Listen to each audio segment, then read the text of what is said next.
மகாநதி அடுத்த வர எபிசோடில் பார்த்தீங்க அப்படின்னா தாத்தா வந்து பார்த்தீங்கன்னா பாட்டியோட நிலைமையை யோசித்து காவேரியை கூப்பிட்டு பேசுகிறாங்க. விஜய் இந்த வீட்டில் இருந்த வரைக்கும் எங்களுக்குலாம் ஒரு பிரச்சனையும் இல்லை, அவ்வளோ சந்தோஷமாக இருந்தோம். விஜய் தான் இந்த வீட்டோட அஸ்திவாரமே, அவன் இல்லாதனால இந்த வீடே வந்து வெறிச்சோடி இருக்குது. பாட்டி வந்து விஜய் போனதுலேருந்து கொஞ்சம் கூட சரியில்லை, ரொம்பவே கவலைப்பட்டு ப்ரெஷர் வந்து அதிகமாகி தான் இப்போ வந்து இந்த நிலமையில இருக்கா. ஸோ இதுக்கு மேலே வந்து விஜய் இந்த வீட்டுக்கு வரலன்னா பாட்டிக்கு என்ன வேணாலும் ஆகலாம். அதனால நீதாம்மா விஜயை வந்து எப்படியாவது கூட்டிகிட்டு வரணும்னு சொல்லிட்டு காவேரி கிட்ட வந்து தாத்தா வந்து கேட்குறாரு.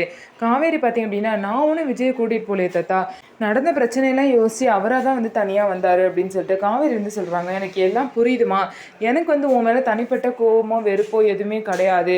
அதே மாதிரி நீ இந்த வீட்டுக்கு வரக்கூடாதுன்னு சொல்லிட்டு நான் நினைக்கவும் கிடையாது. நீயும் விஜய் சேர்ந்து தான் வரணும்னு சொல்லிட்டு நான் நினைக்கிறேன். நீங்கள் 2 பேரும் சேர்ந்து வாழ்கிறது தான் என்னோட ஆசை.